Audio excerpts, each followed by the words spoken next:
Fait attends une minute, t'as construit un tipi puis ton enfant parle plus? C'est sûr que tu t'en viens à faire chez nous. C'est ça, je peux dire, ça. Chez Norm est enregistré devant public dans la belle grande ville de Shawinigan. À la fin du segment, il y aura un quiz. Serez-vous parmi les meilleurs? Les détails seront dans la description de l'épisode. Abonnez-vous, aimez, commentez et partagez.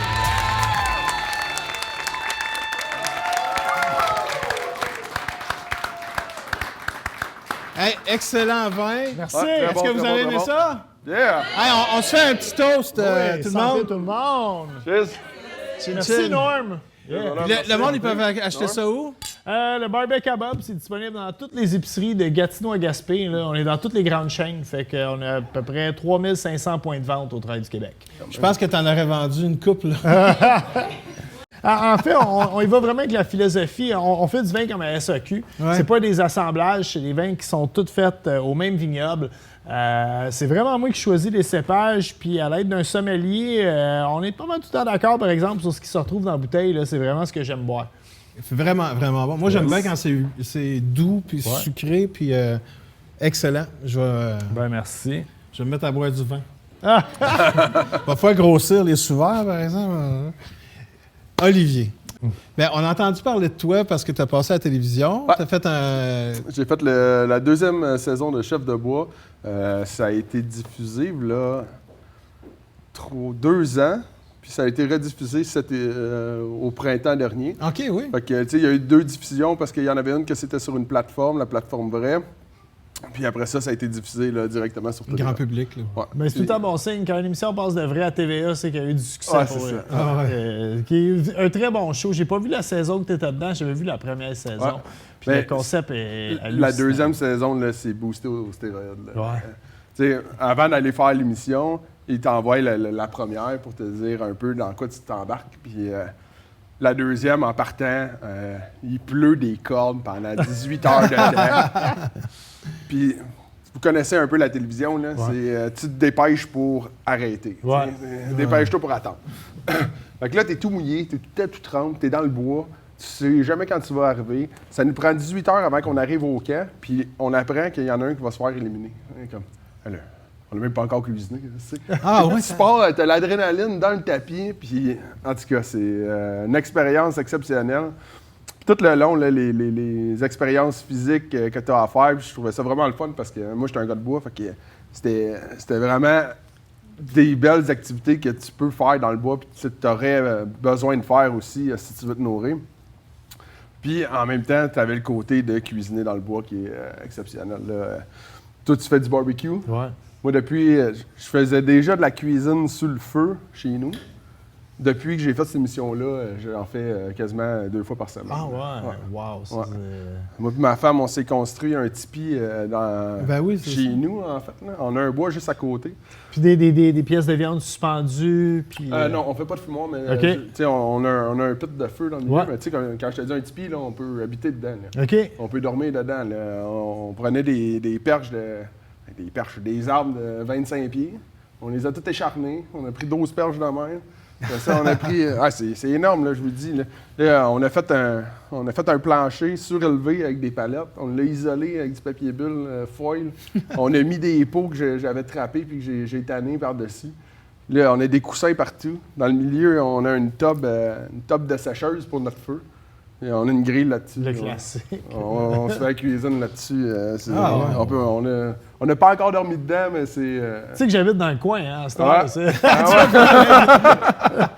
Ouais, tu viendras cuisiner avec moi. Ça va me faire plaisir, ça va être c'est trippant, sûr, là, ça va être ouais, trippant. On a un beau, méchant beau spot. Là. La seule affaire, c'est que nous autres, on n'a pas l'eau, mais on a un bois juste à côté. Mais t'avais jamais fait de télévision avant ça ou... Pas vraiment. J'ai déjà fait en Rabasca, quand j'étais jeune, de Québec à Tadoussac. OK. Puis il y avait eu une équipe de tournage qui était venue une journée avec nous autres. Tu sais, c'était une journée. Puis je dois vous avouer qu'il y a des caméramans qui bougent sur un Rabasca en train de te filmer avec une caméra qui pèse à peu près 4 tonnes. Ça fait pencher un petit peu le bateau. On avait hâte qu'ils partent, mais non, ça a été ma première vraie expérience de télé. Sinon, j'ai quand même animé quelques trucs de cuisine dans les festivals, là, des ateliers culinaires, puis ces choses-là. Ouais, ça t'a-tu donné la piqûre de faire ça, ou t'as-tu... Je sais pas. Parce que t'es quand même arrivé troisième, tu sais, puis on en parlait. Parce qu'il a éliminé, on va dire, Charles-Antoine Parizeau. Ah oui. Un très bon cuisinier, un gars que je suis allé à l'école avec il y a au-dessus de 20 ans de ça, là, fait que... C'est chiant, je l'ai éliminé, quand lui, il m'a sauvé une émission d'avant. Il a du mal le prendre, en plus. C'est sûr qu'il l'a pas bien pris. Ah, t'étais responsable de l'avoir éliminé? Ou... Ouais, mais de la façon que ça fonctionnait, pour ceux qui n'ont pas vu le show, c'est... Martin, il mettait en danger deux concurrents. Puis après ça, c'était au cuisinier d'aller éliminer les concurrents. Ah, OK. Donc, moi, c'était mon vote qui faisait trancher. Tout le temps dur, ça. Ah, c'est tough, ça. Ah, bon, la première fois que j'ai éliminé quelqu'un, j'ai pleuré comme une madeleine. Ah, je te ouais? crois. Ouais. Ça faisait même pas 2 jours qu'on était ensemble. Là. Ah, ouais. Toute l'émotion est sortie. Je n'étais pas capable de parler à la caméra, je suis tellement... Là, je droppe ma hache, j'étais comme, hey, j'espère qu'ils vont couper ça au montage. Non, parce que ça fait de la bonne télé. Surtout de dire, je pleure comme une madeleine, puis j'ai droppé ma hache. C'est ça. Ça fait un peu weird. Mais c'est-tu quelque chose qui t'intéressait d'aller vers la télé, ou c'est eux autres qui t'en approchaient? J'aille pas le concept, mais on dirait que je serais pas capable de faire ça à temps plein. OK. Ouais, j'ai trop besoin de bouger, puis je trouve que ça, c'est trop tout le temps arrêter, tu Ouais, repars, c'est arrêter, tu repars. J'ai besoin toujours d'être en momentum, en fait. Ouais, l'attente est longue. Ouais, t'as besoin d'une pile d'iPhone pleine quand tu commences ta journée. C'est ça. C'est sûr. J'aille pas ça, c'est comme faire des événements comme ça, des événements random, j'adore OK, ça. cool. Faire ça à temps plein comme Bob il fait, J'ai eu peur. moi je serais pas Je capable. me suis dit... Non. Tu fais quelque chose d'extraordinaire aussi, on dirait qu'on est tous dans un monde le fun, là, mais tu fais de la plongée sous-marine. Ouais, en fait, j'ai travaillé à l'Aviatic Club pendant que j'avais mon autre job à temps plein. Fait que je faisais 2 jobs. Puis tout l'argent que j'ai fait là, je l'ai mis dans un compte pendant 1 an et demi. Puis pendant ce temps-là, j'avais été en Australie, puis c'est là que j'avais pogné la piqûre de la plongée sous-marine. Mais tu sais, on s'entend, la grande barrière de corail, qui pognerait pas la piqûre? Fait que quand je suis revenu au Québec, j'ai tout de suite été prendre mes cours. Puis les cours au Québec versus les cours qu'ils donnent n'importe où dans le Sud, là, c'est pas la même affaire, là. C'est comme les cours dans le Sud, les cours au Québec. Puis j'avais vraiment capoté, puis j'avais été aimé de la gang du Nautilus, puis je me dis, hey, je vais m'investir là-dedans. Fait que je me suis acheté un kit, parce que ça coûte cher quand même, la plongée sous-marine. S'équiper, ça coûte cher. Une fois que tu es équipé, c'est pas super.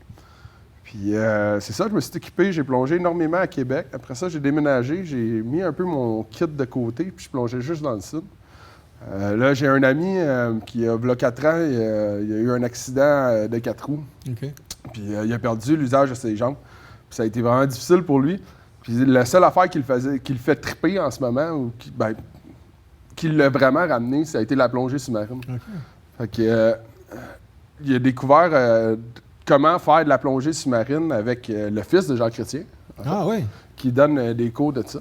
Parce que ce lac-là, en même temps, c'est un lac où ils ont leur chalet, là? C'est un lac... Ah non, c'est pas le lac des Piles. Ah non, c'est pas le lac Lui, il était à Ottawa, en fait. OK, oui. Puis il donne ses cours à Ottawa. Lui, il a un bateau spécialisé pour toutes sortes d'handicapés. OK. On va de quadraplégique, paraplégique, nomme-les plongée en aveugle, plongée pour les sourds, puis tout. Puis j'ai été l'aider sur son bateau avec mon ami pendant que lui plongeait. Puis là, j'ai parlé avec j'ai oublié son prénom. On va dire le fils à Jean Chrétien. Monsieur Chrétien. Ça se dit bien, un 5 Monsieur Chrétien. Puis le fil en aiguille, on s'en est parlé, puis il m'a invité à ce que j'aille suivre le cours justement pour assister des handicapés. Ah oui. Fait que c'était au mois de décembre. Je suis parti une fin de semaine, puis il y a eu vraiment gentil comme personne. Il nous invite chez eux. C'est dans sa maison que ça se passe. Il y a tout le kit là, il y a une piscine. Il nous montre tout de A à Z. Ça a été vraiment intensif, là. C'était des journées de 16 heures de temps de cours de piscine et de cours théoriques. Fait que c'était vraiment condensé, mais j'ai vraiment trippé. Puis tu sais, on l'a fait, là. J'ai été l'aveugle là, en dessous de l'eau, puis je me faisais guider par quelqu'un. Ah ouais. Tu penses pas pareil. Puis même même si tu forces quand même des abdos, ils nous avaient attaché les pieds avec une ceinture, ils nous avaient attaché les bras de même. Fait que là, tu sais, comme t'es en plongée, là, ben, tu peux rien faire. Fait que c'est l'autre qui fait ta plongée pour toi. Puis après ça, tu switches de rôle. Fait que tu sens vraiment comment que Tu sais comment il se sent. la personne se sent, puis comment tu veux qu'il t'aide, tu sais. Des fois, tu fais juste comme... Quand t'es quadraplégique, là, t'as rien à part ta tête. Là. Fait que tu la regardes, puis tu peux pas parler. Là. T'es en dessous de l'eau. Fait que tu fais comme...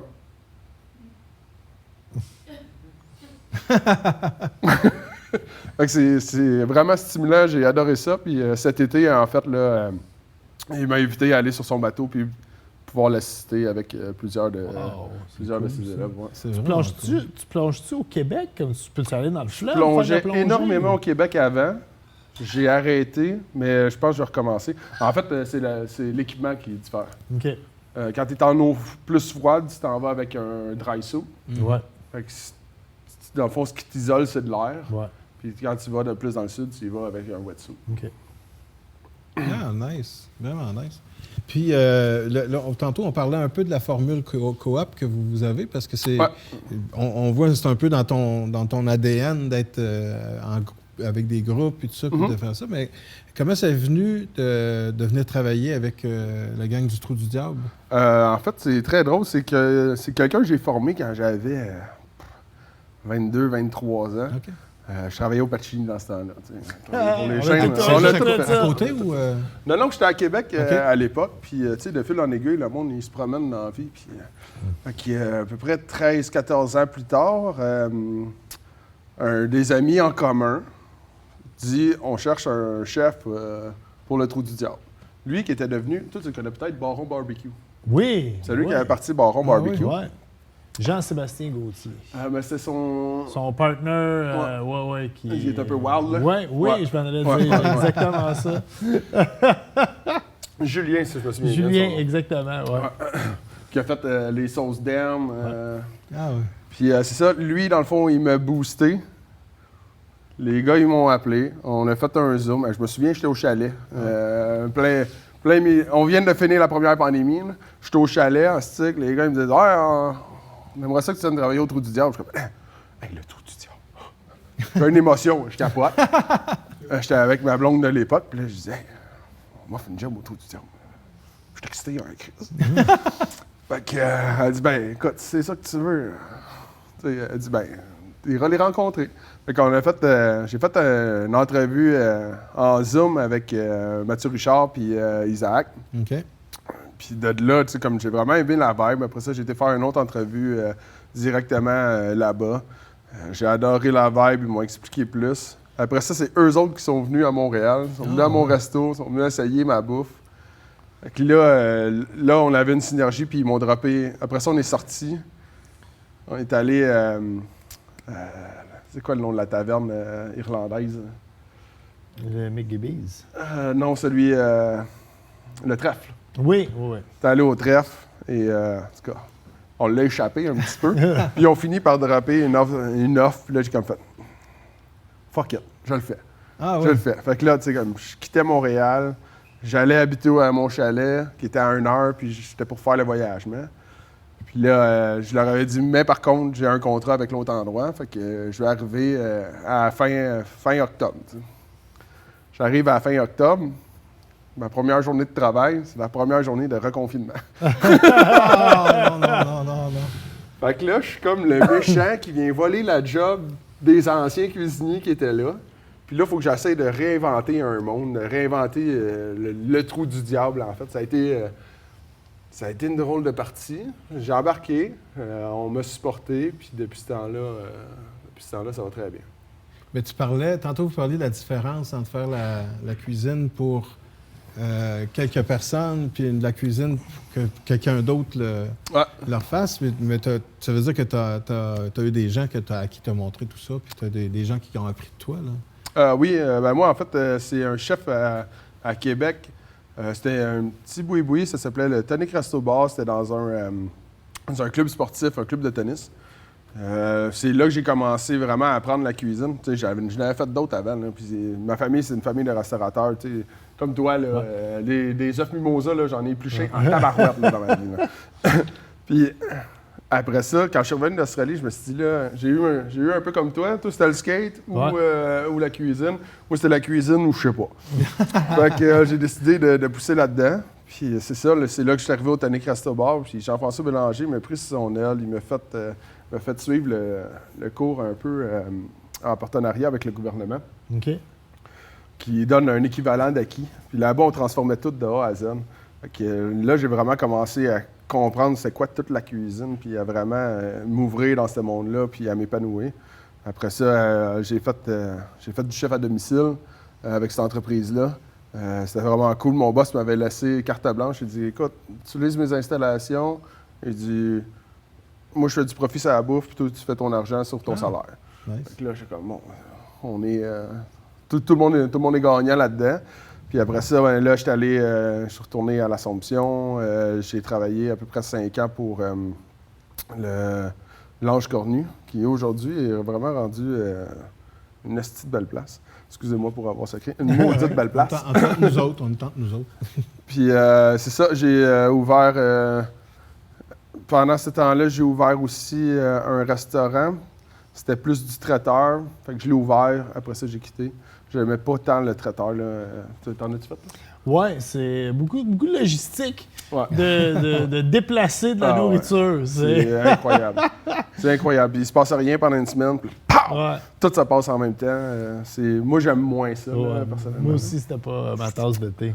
Ben ouais. Puis moi, à Shawinigan, je me plais. C'est vraiment un endroit... oui, t'aimes ça? Ah ouais. Mais t'as à J'ai peu près toujours... tout, hein? Ouais, ben j'ai toujours été un gars de bois. J'avais adoré Québec parce que c'était à 20 minutes de tout. Tu veux aller faire du ski, t'es à 20 minutes. Tu veux aller dans le bois, t'es à 20 minutes. Tu veux aller dans les clubs, t'es à 20 minutes. T'es à 20 minutes de tout. Là, Le meilleur ici, de tous les mondes. Ouais, vraiment. Ah, ici, tu sors de ta corps, t'es à côté des chutes, puis tu peux aller faire Puis, du je trouve ski ça à malade Colombe. parce que c'est un joyau peu connu. Oui, Ouais. c'est Tu ça. sais, comme j'étais déjà venu, mais j'avais jamais vécu Shawinigan. Puis avoir vécu ici, tu sais, je suis resté 1 an. J'avais un logement ici pendant 1 an et demi. Après ça, là je suis à Yamachiche avec ma blonde. Mais le 1 an et demi que je suis resté ici, j'ai capoté sur l'endroit, tu sais. Je suis passé le pont aussi qui s'en va à Shawinigan. Puis là, vous savez, là, vous les voyez, les roches, vous êtes habitués, vous autres. Moi, je vois les roches comme... C'est une belle place. La semaine d'après, j'étais ces roches, là. Ah ouais.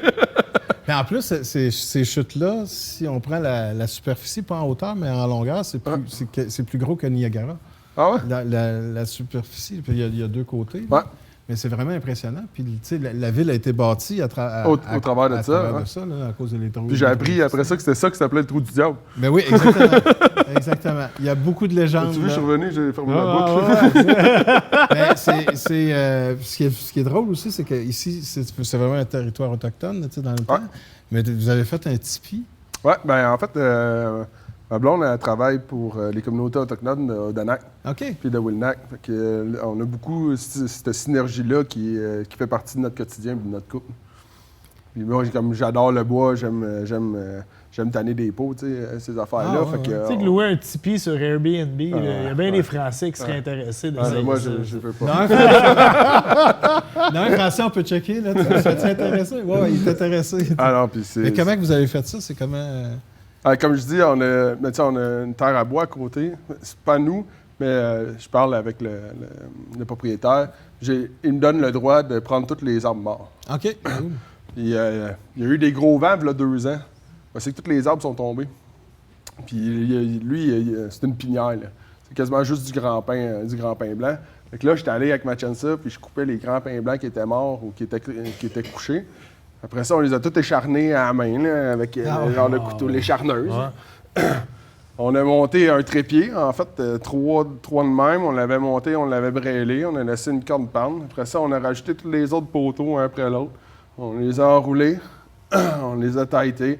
Après ça, on a acheté 2 toiles, des bâches, en fait, des grosses bâches blanches. On les a hissés avec de la corne, parce que c'est 25-30 pieds de haut. Là. Ah oui, Ouais, c'est big. Là. J'ai une photo. Là. Ah ouais? J'ai l'air petit à comparaison du La dernière, je vais la mettre en ligne avec... Ouais, je te l'enverrai. Puis après ça, tu sais, ça a juste été du trip avec ma copine puis sa fille. On s'est amusé à faire l'intérieur. Il y a des rideaux, il y a de la lumière. C'est quoi la grandeur? On dirait que j'ai le goût d'y aller. Ben, je suis capable de rentrer ça. Ah OK, ouais? OK, c'est gros. Hey, là. quand même. Moi, je suis capable de me coucher. Ouais. Ma blonde est couchée là, la petite est couchée là, puis on se touche pas. Ah Faites-vous ouais? un feu? Oh, Ah ouais, Fait que OK. c'est ça, dans le milieu, on a mis une top de sécheuse. OK. On l'a un peu surélevé parce qu'au début, ça faisait trop de boucan. Si on la surélève, il y a de l'air qui rentre par en dessous. Ouais. On a en haut, il a fallu qu'on l'ouvre. Puis on a des grandes perches qui servent à l'ouvrir puis à le refermer pour quand on fait un feu ou pour quand il pleut, on le referme pour que ça pleut en dedans. Puis on cuisine là-dessus, on se fait des capoté, feux, on passe. Ah, c'est vraiment hot. Puis il y a comme une énergie vraiment spéciale là-dedans. Les Autochtones, ils ont toujours utilisé le cercle comme énergie parce que c'est circulaire puis ça revient. En fait, c'est le cercle de la vie, là. On va le dire, là, ça me bat. Ça me bat, là. Tu vas se mettre à chanter. Je suis sûr qu'il y a quelqu'un qui a entendu la tune dans leur tête pendant qu'il disait ça. Puis il y a comme... Quand tu rentres là-dedans, je sais pas comment l'expliquer. T'es coupé de tout. Il n'y a plus de son, à part le feu qui crépite. Ah ouais. On parle presque pas bien souvent quand on est là-dedans. On a des sods chez nous, puis des fois, on fait juste pitcher du sod pour que ça sente bon dans le Fait feu. qu'attends une minute, t'as construit un tipi puis ton enfant parle plus? C'est sûr que tu t'en viens à faire un chez nous. C'est ça, je veux dire, C'est ça le truc. Ben ouais, puis c'est vraiment une énergie extraordinaire. On a construit des Dreamcatcher OK. avec toutes les plumes qu'on... Moi, j'ai fait de la trappe, puis j'ai beaucoup de plumes de doigts puis de dindons sauvages, surtout.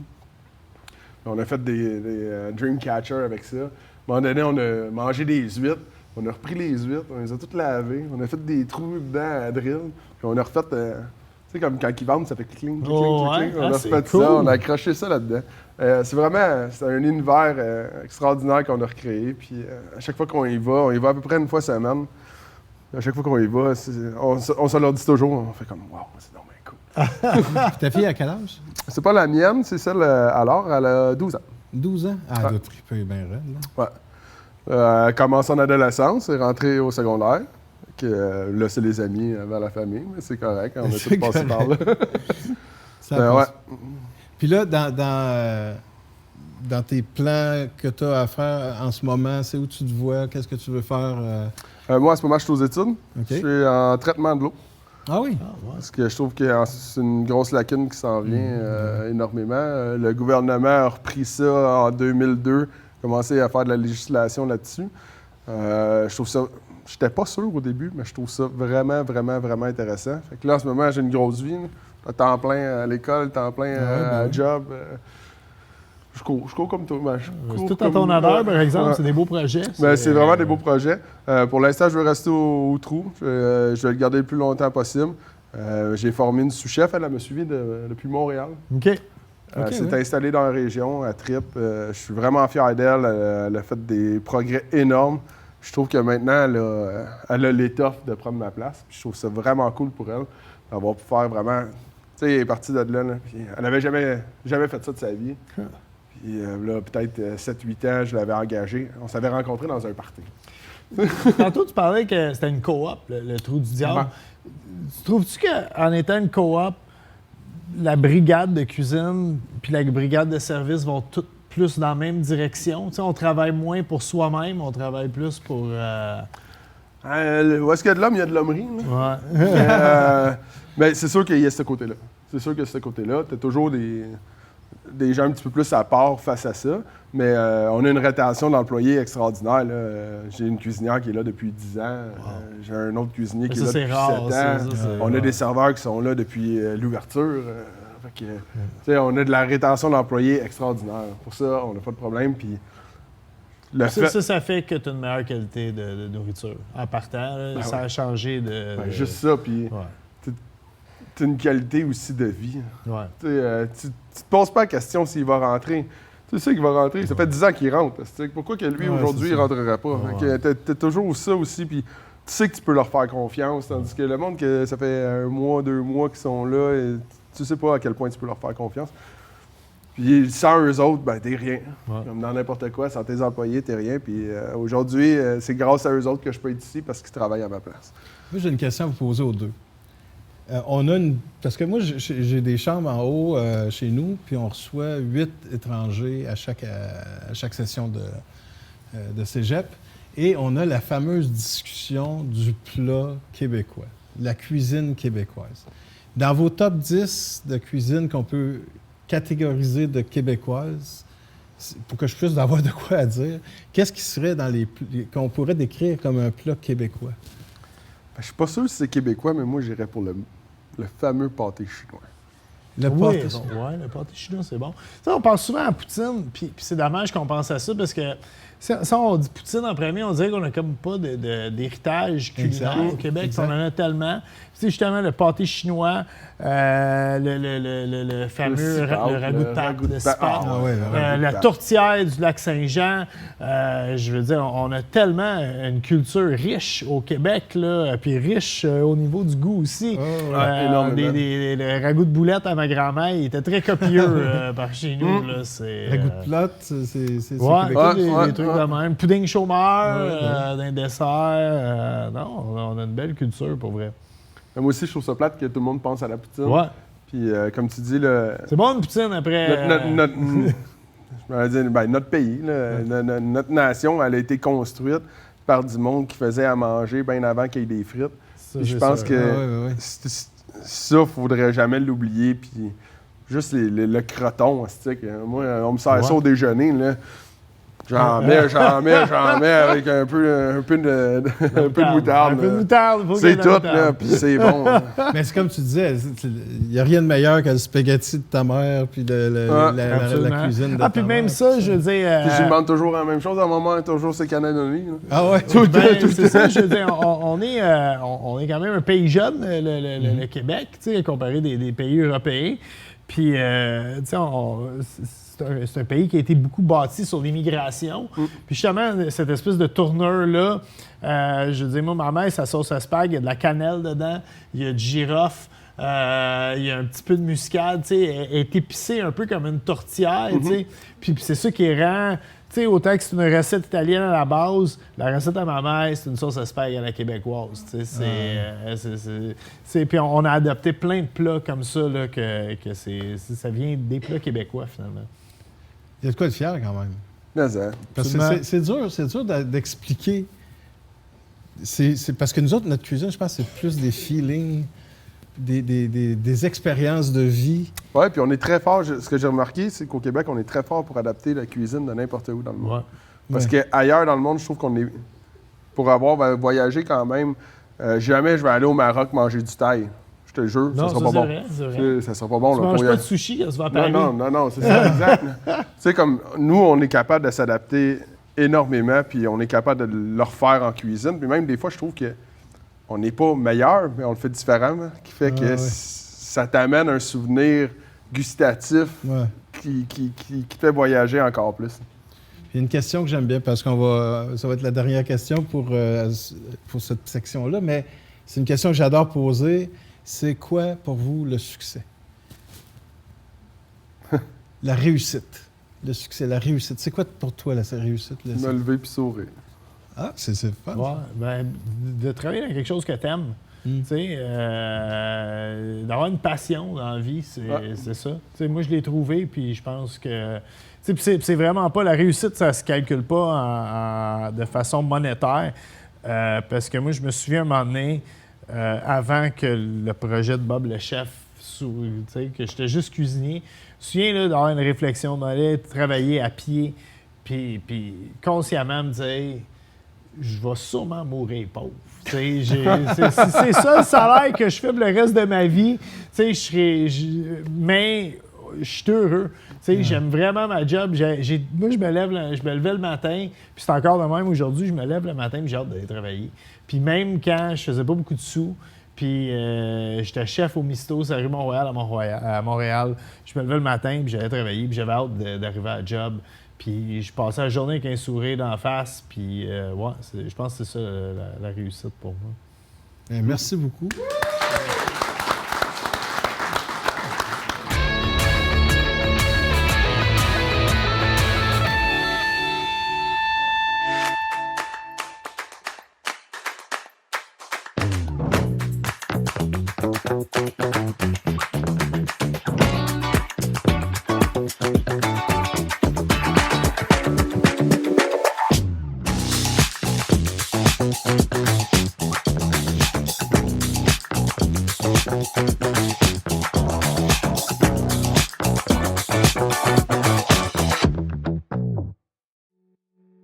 La formule menu économique, là. Qui est vraiment cool, c'est Ouais. 14 plats, dans le fond, congelés, variés sur une rotation sur 4 semaines. Ils peuvent venir cueillir, puis on a aussi le service de livraison, là, une semaine, Wow. jusqu'à 3. C'est vraiment... Ça, c'est ouvert au public, là, comme moi, qui viens de déménager en région. Si ça me tente d'aller vous encourager, je peux y aller. Ben, avec grand plaisir. OK. On fait le bien content.